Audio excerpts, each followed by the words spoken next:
Welcome to this edition of the CHDS Thesis Series. With me today is Catherine Jones, Director of Risk Management Services with Kern County Office of Education. Welcome, Catherine. Thank you. Fascinating thesis. Let's start with the title of your research. Armed to Learn, aiming at California K-12 gun policy. So let's start with the research question that you had. Well, the research question was definitely a work in progress because in looking at whether or not schools should either arm their employees or have armed personnel on site, it initially becomes a question of yes or no. Should they or shouldn't they? Is it a good idea or not a good idea? And given across the nation, there are already some school districts who do have armed personnel on site, I didn't want my research to be a yes or no, a good or bad, and have it be viewed as being judgmental in that way. And so what I tried to do is capture how can it be the right answer or why isn't it the right answer. So my research question became more of a how.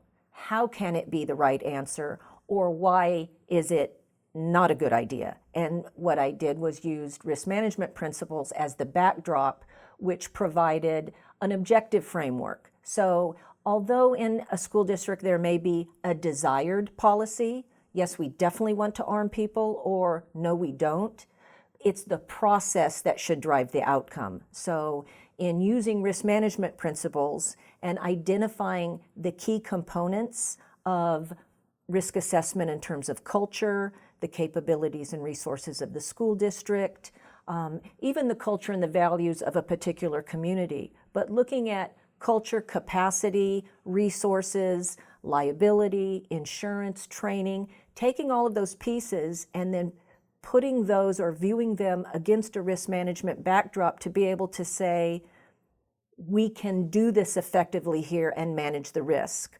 Or, wow, when we look at all of those criteria, we have to be honest with ourselves that we don't meet the standard, so therefore, we shouldn't move forward. So my thesis was a policy option analysis, but more in identifying a process to get to the outcomes of either armed personnel on site, either voluntary carry or assigned security or police, either no guns at all, including law enforcement or sworn officers, and then there's kind of the middle ground where maybe the people that we want to have armed are just sworn folks.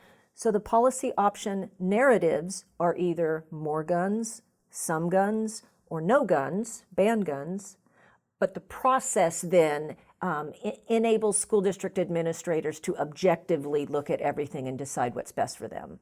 Wonderful research. Very, very interesting. So when we're talking about the process, would this be something that would be applicable to any school district in the country? Yes, although my research focused on California, and I did that because California doesn't have a complete cohesive framework for how to arm school employees. Texas has a very good model.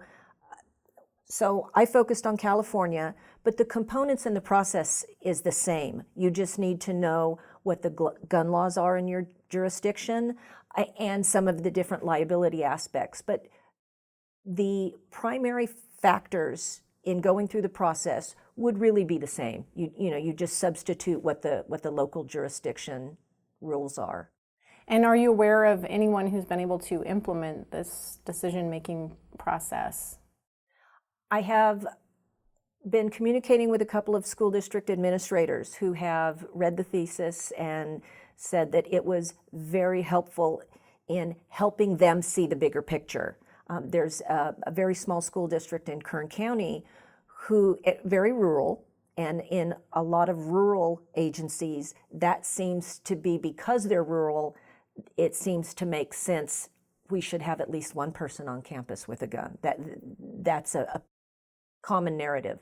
And then after the shooting in our county, that particular superintendent was saying, I think maybe because I'm out in the middle of nowhere, I should do that. And I sent him the thesis and he went through it and had very good feedback that it was helpful in helping him see the bigger picture and all of the different pieces that he hadn't considered. So in the back part of the thesis, there are two tools that I provided. One, if you have an existing policy, then you can look at the risk assessment matrix that I put together that takes the key components, and then again, looking through the lens of risk management, do the components of your existing policy, have you managed the risk? And so it's formatted in like a heat map. So depending on where, say, your training program is and the elements that you require, do you require a psychological exam? What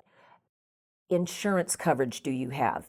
So depending on where that falls, it's going to tell you have the risk managed, go ahead and proceed, or yellow, it's not a best practice, so proceed with caution, or you don't have the risk managed and proceeding is not advised or not recommended. And then the other matrix that I have is more of a, I don't want to call it a fault tree, but it's more of a progressive, are you able to address the elements in this step? If not, it guides you back through that loop. Don't go forward until you get through each gate in an affirmative fashion. So for school districts who don't have a policy implemented, that's more helpful to them because they can look at all the pieces and be able to, when they get through each gate in an affirmative fashion, they know they have the risk managed appropriately. Excellent. And so what is the ideal end state of your research? What do you see as the future for this policy in schools all over California? Well, hopefully the country. Yeah.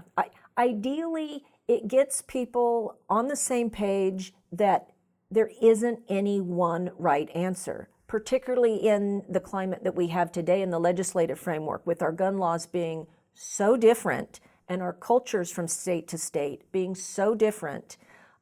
It's more of a process that allows everybody to get to the answer that's best for them without saying, here's the way everybody has to do it. Because until we can come up with a regulatory framework that everybody agrees with across all 50 states, and I don't see that coming. I mean, this has been a subject that's been debated for decades.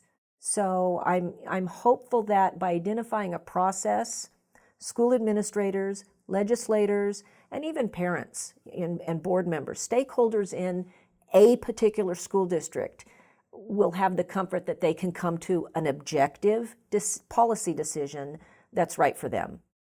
Excellent research. Very excited to see how this comes about and evolves. Thank you so much for your time today. Thank you for having me.